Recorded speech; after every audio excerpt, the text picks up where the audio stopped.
Welcome to another episode of Props to Consider and Then Maybe Bet. Quick recap of last week. Not good at all from a betting perspective, from a prop perspective. No bueno. This week is a different week, though, and I have a different guest.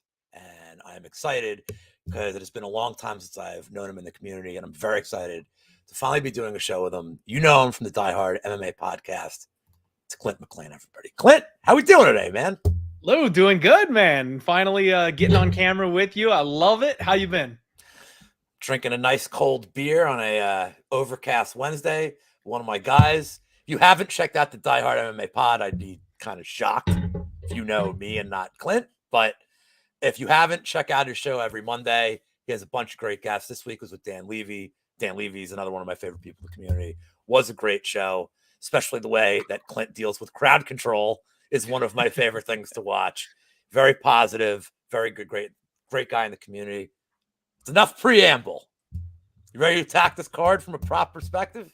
Hell yeah. I appreciate you having me on the shoe low. Let's shoe low, show Lou. Almost got it.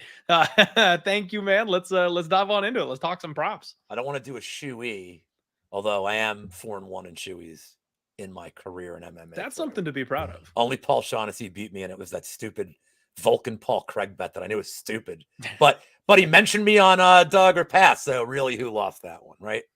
Trying to make you got to step up to the plate when you get the call on Dog or Pass, man. Absolutely. That's how it goes. Absolutely. So what's your first prop? Anybody that's watching the show for the first time, we're just attacking crazy props on the board.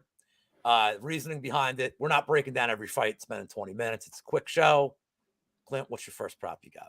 So let's start at the bottom. I like to work low and ramp my way up. We'll save the juicy tinfoil hat talk for the end of the show. My first prop, I think, is Phil Hawes by decision, Lou. I think there's a decent shot that he is able to kind of weather the storm in this spot and survive. I worry a little bit about his durability, but Roman Dolidze is a guy that just never goes down. Like, he's so indestructible. I don't know that Phil Hawes can finish him, and even if he can finish him, I just don't know that he will finish him. If he goes to the wrestling, I kind of expect that Roman Dolidze will engage in the grappling and play BJJ off of his back. I think there's a clear path to victory for Hawes, and even though a lot of people are expecting that big power punching, kind of feel like this one might be a respect each other's power and grind type of fight instead. So plus 200 Phil Hawes by decision has my attention. It's an interesting play because I think Dolidze is pretty tough. I think there's recency bias with how he knocked out Dawkins. And you guys brought up a good point on Monday that I think this is Hawes' fight to win until he's not.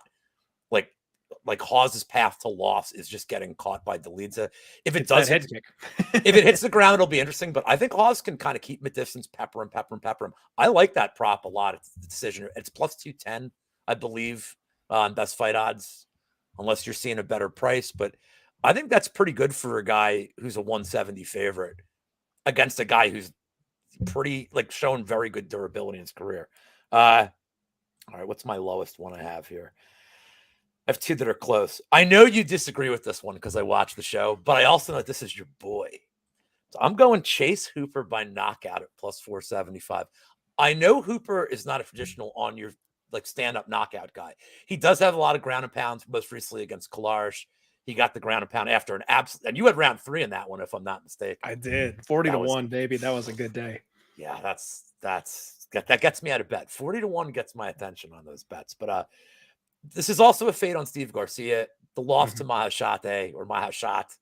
I never know if I got to consult Bert to know if I'm pronouncing this one right. But I just don't like his durability. Even Ontiveros was cracking him. I mean, the guy's easily cracked. He can be taken down, and I think. I don't see it like the Pena fight where Pena just backpacks him, because Hooper is actively trying to damage you when he takes you down. It's true. And I think that this is a ground and pound situation for me. At plus 475, for somebody whose durability is very questionable and has been bonked, I can't remember the last fight he didn't get hurt. So I'm going to take the poke on Hooper. I think you're on the decision prop here, if I'm not mistaken, or you were talking about. Yeah, I mean, I kind of lean towards the decision prop on this one, but at the same time, Lou, that I don't actually have a bet on it, and it's not something I'm super confident on. You're totally right. The way Steve Garcia fights, he's hurt in every single fight. Even if he wins, it's not until he gets hurt that he turns the jets on and decides to come forward. I can just see this fight playing out a lot like the Luis Pena fight. The one thing that Garcia does have is submission defense. And as much as Hooper did get that ground and pound TKO his last fight, it was against the guy who's a notorious gasser. So I don't know that Garcia is going to gas and give him the opportunity in this fight. But what we see from Hooper is constant improvement. And he's working with Wonder Boy over at that karate gym. That stand-up KO is coming, my friend. Like, it may not be this fight. The UFC is trying to get him the highlight reel standing KO against this particular opponent. I'm not convinced it's going to happen, but it's coming. So I don't hate it. Getting plus 475 against a guy that's shown to be chinny, against a guy the UFC is trying to push. I like it. I don't hate the shot on that at all. It's funny, like, I look at Hooper and Edmund Shabazian as like, here are the guys that came up so young and there was so much promise. And whereas Shabazian has kind of, I don't want to like throw aspersions here. If his management team, it's his gym, he just seems like he's regressing. I feel like Hooper was the kind of guy that needed those 2 losses, like those really tough stylistic losses to be like, all right. And he's like resetting right now. I feel like I know he's coming off a win against Klarsh. I know there's a long way to go, but it looks like he's mature for his age too. Like he doesn't speak like a 22-year-old kid. You know, he's very well spoken. He's very composed. And I think that's going to do well for him. I think he knows the path to losing this is not being ground out for 15 minutes. It's really avoiding getting kind of just crushed on the feet early by Garcia, but hopefully he weathers the storm and we'll see when he takes him out. What is your next prop you have?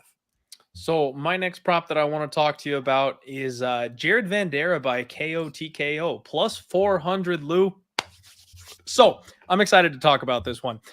This is the Dana White Contender Series fade spot of the week.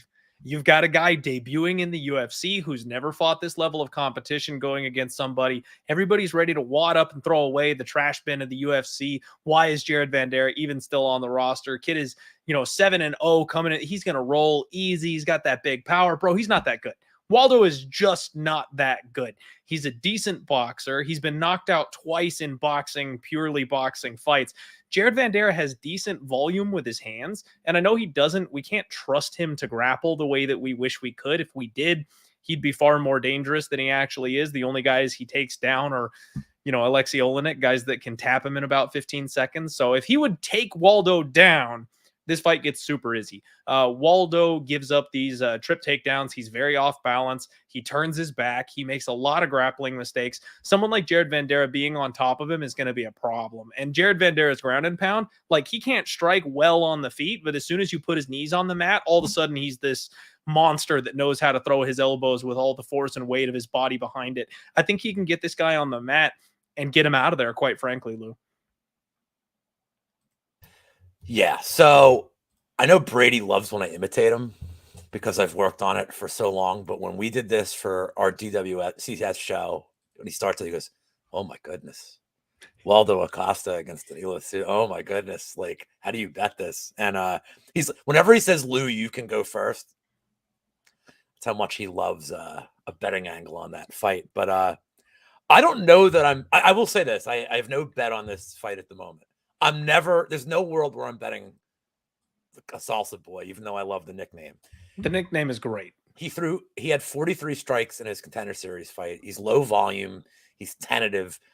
Vanderaa hasn't attempted to take down the UFC, but the path is there. And it doesn't have to be like a traditional takedown. He could push him over. As far as the Olenek fight goes, like, it hurt him that he hurt Olenek because that he just got baited into going to the ground. I mean, if he just told him to get right up, he might have won that fight. So it was a Mackenzie Dern situation, man. He dove into the wrong guard. Like, he could have just made him stand back up and would have got a knockout that night.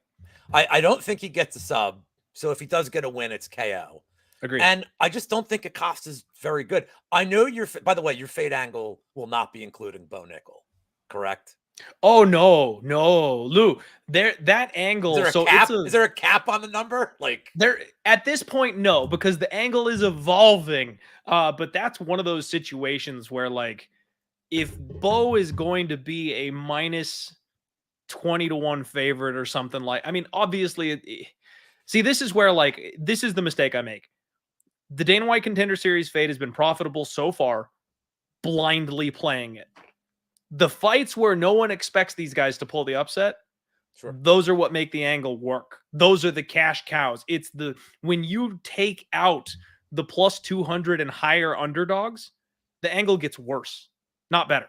So it's not the little plus 115s and plus 120s that are pulling the upsets. It's the plus 300s. It's the plus 400s. So quite frankly, Bo Nickel might have to be included just because it's MMA and someone could break their ankle and that's how you cash a ticket at 8-1. Like, I don't know. We'll see when they line this thing back up. But the UFC is trying to get Bo Nickel an easy win, another highlight reel finish. So it's going to be a can that he gets matched up with and probably just an easy L.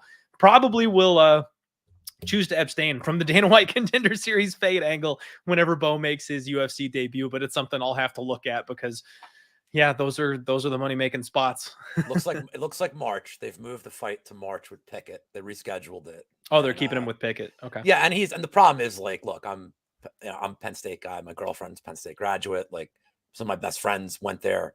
Like, so we root, like, we feel like he's one of our own, even though I live 2 hours from Penn State. He's unbettable. Like, I mean, he's even in the Contender Series. It's like, oh, look, you want to take this round one? It's you're laying minus 400 for a round one finish, and we'll see what kind of bettable odds we get with him going down the line. But here's the first of two of my Factory X props. Clint, as you know, I'm a big Factory X guy because of my guy Cody Brundage. But let's start with Dustin Jacoby against Roundtree. Roundtree is a scary man. Like, he reminds me a lot of Marvin Hagler. If you're like I don't know if you're like a big boxing fan when you were a kid, but like, he's a bad man. Like, this is a man who loves hurting people. Yeah. So I hate betting against him. The Donjing fight with Jacoby, I was on the right side of Jacoby. I swear I just let Gombis, like, I listened to him all week be like, I'm telling you, Jacoby's the side. Yep. That was one of those, like, Twitter, like 50-50 Twitter fights.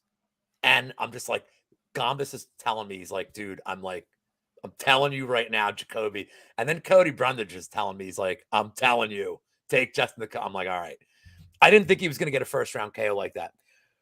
But his round one KO here is plus 450, and that's the bet. And this is a mix of, he seems healthier. He seems more adjusted to the UFC. His striking is better. But more importantly, Roundtree, when he loses, aside from the Prachnio fight, which I don't know how that happened. I have no idea how that happened. But when he loses, it's round one KO. He just, and he's frustrating to bet on, and he's frustrating to bet against because you just don't know what you're getting. You look at his last two fights. I mean, I forget who, Nicolau, or Negramanu, isn't that who he killed? Like, I don't know why it's not coming to me right now without pulling up that bottom. Which one are we talking? Khalil Roundtree or Dustin Jacoby? Roundtree. 2 fights ago, he had. So his last three is Carl Roberson, Modestas Bukauskas, and then Marcin Prachnio. So Bukauskas, that was like, that oblique kick was like just. That's that knee stomp thing he does, yeah. And Roberson, I just don't think is UFC caliber. I'm actually way more impressed with the Anders fight because Anders is a pretty tough dude. I don't think he's the most well-rounded guy, but he's pretty tough. And Roundtree just was annihilating him, which it was like, it got like hard to watch. So he's been like a good hammer. He's bullying people he should. I don't think he can bully Jacoby, and Jacoby's pretty tough. So agreed. I think that if there's going to be a finish, it's probably round one. Either way, I think it's going to be quick. And I think I favor Jacoby staying at range, picking his spots. I think if he hurts Roundtree once in the first round, Roundtree may wilt. So at plus 450, it's not the greatest price in the world for a round one KO, but I am going to stick with my Factory X guy and go with Jacoby. Any thoughts on that fight? I think you broke it down pretty well. Dustin Jacoby, I was on the wrong side of him with the Da Un Jung fight, which is very upsetting to me because I was originally on the right side. And in fact, I actually had Andrew on my podcast for that show. And the way he screamed Jacoby from the mountaintops, and I was just kind of nodding, going, yeah, man, yeah, Jacoby. And then I let the Twitter beef, the back and forth, the Da Un Jung, I let it kind of worm its way into my brain and ended up flipping sides on that one and losing some money on it. Lou, if you have contact with Cody Brundage, I'm going to need you to apologize to him and Dustin for me, because both them actually followed me on Twitter. And then during the Dustin Jacoby fight, they both immediately unfollowed me because I was picking it against the two of them. So I've got a bad track record running against Factory X, and I've definitely learned my lesson and just want to apologize and atone for my sins. So I will tag him in this video and let them know I'm a believer, and I apologize for doubting them. I do think this is Dustin Jacoby's fight to lose, quite frankly. Khalil Roundtree, as much as I love the guy, he's a great hammer. He's a bad nail. And if you start hurting him, he's a confidence fighter, is the way I like to put it. As soon as you take the wind out of his sails, he has a hard time fighting his way back in. Anders, that was such a good, perfect, stylistic matchup for him, because Anders is not the most technical guy in the world. He doesn't hit the hardest. He's a tough guy. He's going to bully you around the cage. Well, if you're not going to hurt Khalil Roundtree, you can't bully Khalil Roundtree. If you're just going physicality for physicality, no problem. This guy could bench a truck. So that was a perfect fight for him. This fight, on the other hand, the way Dustin Jacoby moves his footwork, the way he's been stinging people with his punches, I think he hurts him. And honestly, I would look at the knockout prop for Dustin Jacoby. I like that. I do think he finishes him.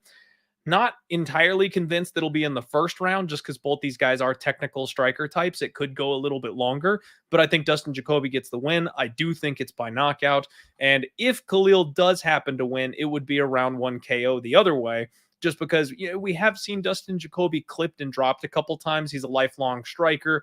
The durability kind of scares me a little bit. I'd be looking violence for this fight, but I am picking Jacoby, and I think he probably finishes Khalil, maybe early round 2. I will send this video to Factory X. And again, humblest apologies. I'm picking him this time. Cody. By the way, he's one of the coolest dudes. Like, I could just hit him up out of the blue and be like, all I have to say is like, "What's up, brother? Give me some news." And he's like, he's like the coolest. I'm sorry. Go ahead. No, it's just cool getting to know these guys. And he said, I remember, like, this is like a couple months ago. He's like, they're trying to set me up with Petrosky, and I'm like, I don't like that fight for you. And he goes, well, you don't think I'd kick his ass? And I'm like, no, I like both of you guys. I said, it's a Philly guy against you. Like, I said, don't make me have to choose that. And he goes, well, we're both managed by Iridium, so like they really don't want that to happen.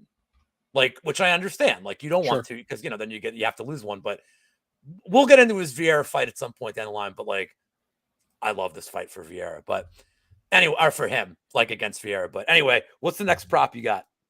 So the next prop that I am looking at here on this one, now we're starting to get to the good stuff, Lou. Ugly Man Joseph Holmes by sub is plus 750, my friend. This is a spot where I've seen some very confident takes in the Iron Turtle, and quite frankly, I think we might be sleeping a little bit on Ugly Man. He's working with James Krause. He's over at Glory MMA. I am expecting him to show off some improvements and get better. This kid's a killer. He's a finisher. Now, at the UFC level, I'm not sure that that's going to translate, but his BJJ is slick. He fights long and he hits hard. He hurts people, and then he knows how to swarm and get that finish. Jung Young Park, they call him the Iron Turtle, but man, we've seen him hurt a couple times recently. He got KO'd by Gregory Rodriguez. I think Eric Anders hurt him in the last fight. Like, he's not invincible, and he has been submitted twice already in his career. Now, Shavkat Rakhmonov, Anthony Fluffy Hernandez, maybe Holmes isn't on that level, but once you've got a guy rocked, it's a lot easier to get them to tap after that point. I think he's going to struggle with the height and the reach of Ugly Man Holmes. The thing I worry about is if he goes to like a pure wrestling, take him down and squat and sit on him type of game plan. I mean, obviously the reversal, the sweep, the arm bar, you're still alive for that sub prop, but he could just sit on this man and win a boring 15-minute decision if Holmes is not able to defend those takedowns. But Holmes reminds me of, guys like Big Mouth. He's got that frame. He's just got that length and that athleticism and the speed. It's something that's so hard for guys to deal with. It's a cheat code, man. It really is. So it's a spot where I think he could surprise, and frankly, that's his best path to victory. I don't think he's going to outgrind the Iron Turtle, and maybe with one of those big ass step in knees, he can knock him out. But frankly, I think sub's more likely than KO. Plus 750, like you say, Lou, it pays better. Well, it's a good thing I wrote down 5 props instead of 4 because I had that one written down. I had that exact prop written down. Look, Amidovsky is whatever, but he did what he had to. Yeah. He mowed him down. People that say, "Oh, I can't forgive the Jamie Pickett fight," it's his debut, short notice too, and it was short. I was gonna say his debut on short notice, and I don't know. It didn't look like he had any energy, if I'm being honest. Like, because he was just content. He wasn't getting taken down. He was just content to be backed up against the cage, not really fight off Pickett. Nobody was landing any shots. I don't think he has decision equity here. And that's the big thing for this prop is I don't know how he wins a decision. If he wins, it's by finish. And, knocking out the Iron Turtle is not easy. You can, again, damaging him is one thing. Anders hurt him. I was on the Iron Turtle on that one. That was a greasy, lucky decision we got on that one. Didn't feel good. No, it didn't. And I think Tim Troiano had like the split. He's like, for the boys, flip decision. But yeah, like Iron Turtle, like he's one of these dudes I love to bet on him because of his name. It's like it's a top 10 nickname in the UFC. But Holmes is, I mean, you can't dispute the intangibles he has physically.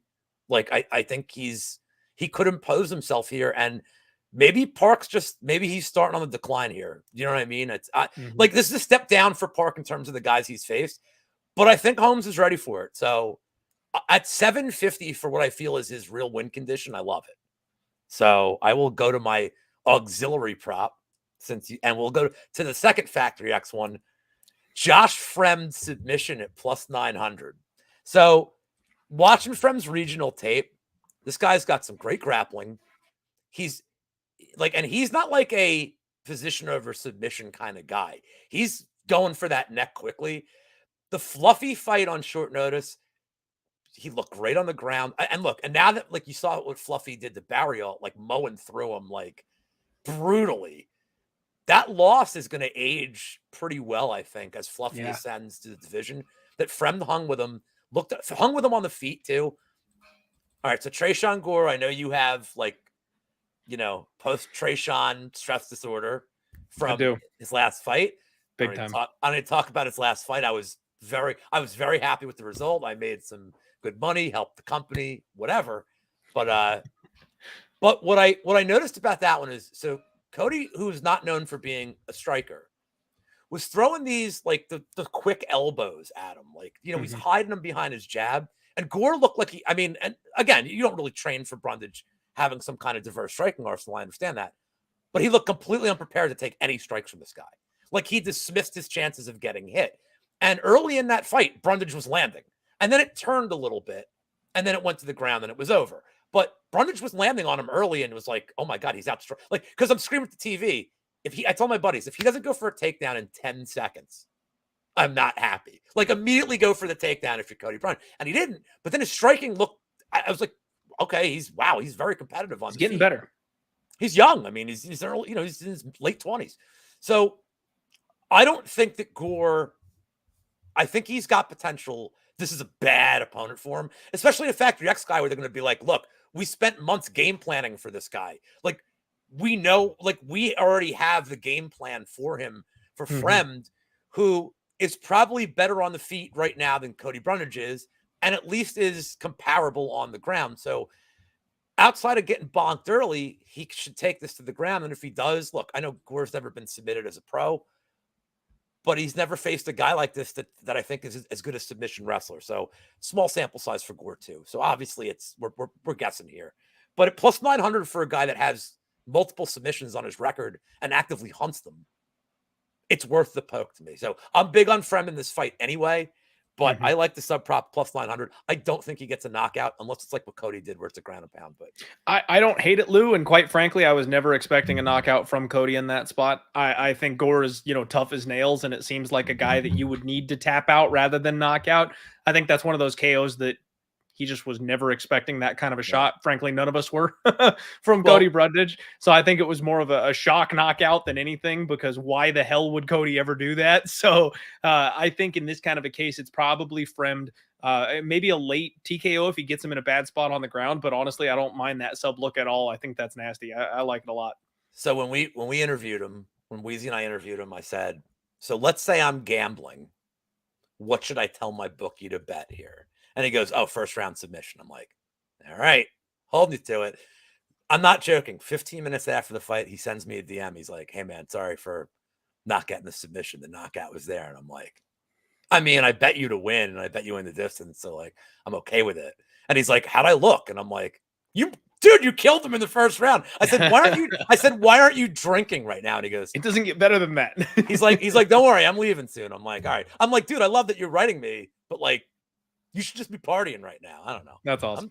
Don't deal with some old chunk of coal like me on Twitter. But we each got one prop left each, and then the yam bag shot. So what's your last one you said you had? So my last I'm prop, I'm bracing myself. Lou, I'm gonna keep the sub train rolling. We're gonna go say the same one. I'm gonna die, dude. We're gonna go with Max Griffin by sub at 11-1. Ooh, Max like Payne Griffin, baby. So this is a spot where, frankly, Lou, I'm doing everything I can to fade Tim Means at this stage of his career. I love Tim Means. I love the guy. As a fan, he's fantastic, but he's 38 years old. He's got 13 losses. We're seeing the durability get chipped away at, and he has been tapped 6 different times. The man leaves his neck out there, and it's a spot where I have believed in some of these old road dogs before, you know, the Jim Millers of the world and things like that. They come back, they get a good win every once in a while, and they keep themselves in the game, and then they just fall off a cliff. Max Griffin has been looking better and better. And frankly, if Tim Means was in his prime, I'm picking Tim Means. I think he's the more technical fighter of the two, but we're seeing like a late resurgence from Max Griffin. He's getting better at 36 years old. I don't know how, but he is. Tim Means is frankly not getting better, and he's making some of the same mistakes. He's got some of the tall man defense. He's hittable. I worry about the durability, and he just leaves his neck out there for anybody to grab onto it that wants to. Frankly, I think Max Griffin can club and sub him, rock him on the feet with a big shot, get him to shoot for a panic takedown, grab the neck and call it quits. If Max wants to knock him out, I think that's an option as well. It'll be there. But at this point, I'm just betting on the youth. I'm betting on the durability and kind of the direction of the fighter, because I think Max still has a little bit of room to grow, whereas I think Tim's pretty much all downhill from here. I did not even see this on my radar, and I'm looking at it now, and only one takedown against Condit and none before, and none against Brahimaj, which is completely understandable. But it makes sense. But look at the fights. Why would you take down Brahimaj? Right. And the fights before that, 2 takedowns, 4 takedowns against Morono, 6 against Imidayev, like 2 against Thiago Alves. Like, this guy, if you're going to bet a sub prop, you want a guy that's actively trying to get takedowns. He wrestles. I can't wait to contradict myself in about 30 seconds, but you want a guy that goes for takedowns and plus 1100. And like, look, Kevin Holland, who's been working on a submission game, Means submitted in about 0.5 seconds. The second he was in the hold, he tapped. And that's another important thing here for the sub prop. If you know a guy is just prone to be like, I know I'm done at this point, especially when you get these veterans who are like, look, I don't want to sustain any damage at this point in my career. Like, you have to extend your career. You immediately tap when you're in a bad spot. Griffin may not even have to have like this. He might not be struggling for 2 minutes to get a submission together. I love that prop, dude. That wasn't even on my radar, but I love that one. Sneaky. So I'm going to top you a little bit. Oh boy. Except here's the thing. Mine probably has no chance, and I would not really recommend betting this. Andre Arlovski submission at plus 1400. Okay. Look, Lou, if it's not Andre Arlovski by split, it's wrong. I know. And I will probably have a piece of that too, but this is primarily a bet on DeLima subbing to nothing. Like how I think DeLima could knock him out in the first. If he doesn't, he loses the fight. So I mean, look, to say this fight could be better than the Blagaway fight against DeLima is not really raising the bar, but it could be comparable. But there's a path where this could be very comparable. But if this thing hits the ground, if by somehow this hits the ground and Arlovski's on top of him, the threat of a submission may get him to tap. Again, I'm not really recommending this one, but I looked at it and I'm like, man, De Lima gets subbed a lot. And it's not from guys that are submission threats. It's just from guys who are like, I know how to do it like a choke. I don't know how to do it well. Like no hooks, like nothing. Just my arms around your neck, like a chin lock in pro wrestling. It's more of an exhaustion tap, right? Like your body weight's on him and he's like, ah. And we've seen at least Arlovski, even at this, I don't want to say his advanced age because I'm older than him. And he probably has, and he has better, not probably, he has better cardio than me. You're not in a cage though. It's okay. You can say that. And his cardio is not really what's like looking bad. It's his low volume that's looked bad as he's gotten older. Because cardio has actually been okay. I thought he lost the fight to Vanderaa. And I had Arlovski split decision in that, but I'm like, I lost this one because I thought Vanderaa actually looked better in the third round. But it's not like Arlovski looked out of energy. He's low volume, so it's really hard to tell. But De Lima is no volume past the first round typically because he just doesn't have the cardio because he pushes such a crazy pace. And I have to think the game plan here is he's going for a first round KO. If he doesn't get it and he gets tired, Arlovski he could trip him. It doesn't have to be any kind of like grapple heavy anything. It could be against the cage and he just trips him down. The sub's there. So look, do I think it's hitting? No, but I saw it was plus 1,400 and I'm like, look, this is one of those bets that like, if I have it and it hits, I just brag for like, I'm not like a big bragger on Twitter, but I can like for the day, I'd be like, what's up, bitches? You can take a victory lap for that one, for sure. You hit a round 3 sub prop. I mean, shit, I'm still rolling off like Kyler Phillips round 3 sub from like March. I'm like, yep. Like, what up? But so I don't think it really hits, but I think it's a really interesting number. It's definitely a prop to consider. And then maybe bet. I don't know. Thank God the name of the show is Maybe Bet. There's no liability, Clint. We hold no liability here because everything's maybe bet. Even if I don't have a guest, it's sometimes with guests.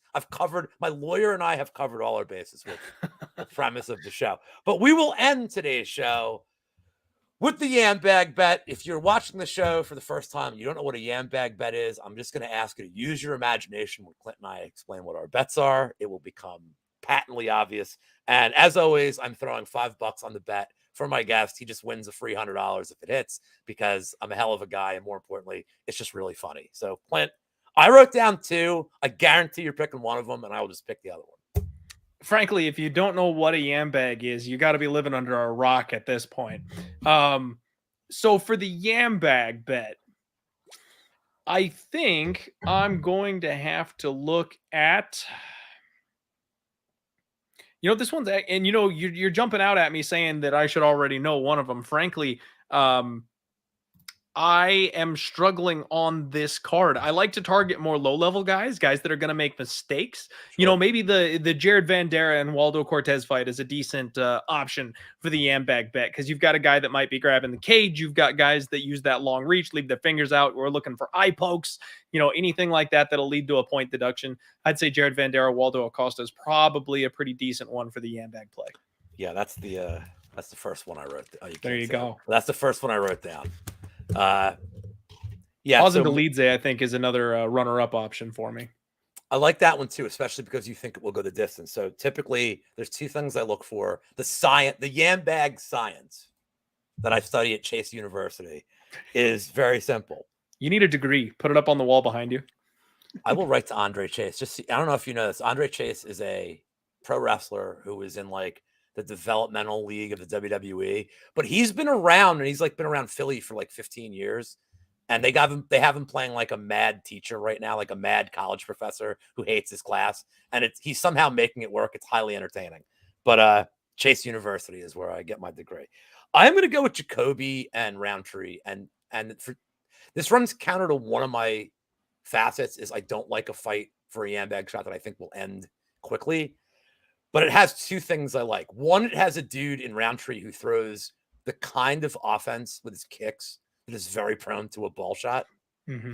And number 2, it's southpaw versus orthodox. And typically when you get those open stances, those shots become more prevalent when people are going for leg kicks. And we will see both guys going for leg kicks here. A kickboxer in Jacoby versus Roundtree, who, again, throwing oblique kicks. Like this guy's throwing some nasty, and he throws some old school techniques too, which is really interesting.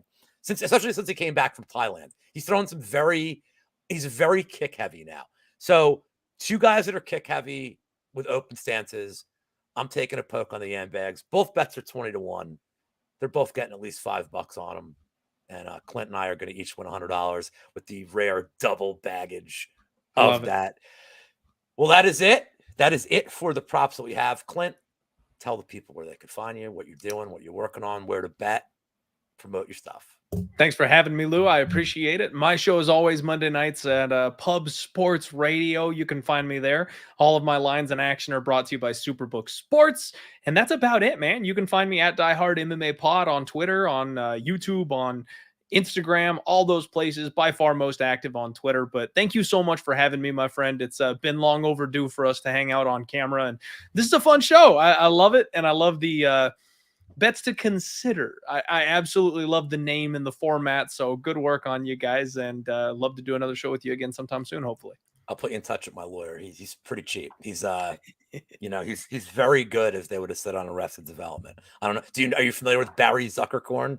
Oh, I know Arrested Development. He's very good. He's very good. He's very good. So you guys know where to find me, Lou Betya on Twitter, all the shows in the network. We got good betting and DFF stuff here with Brady, Wheezy, and Monk.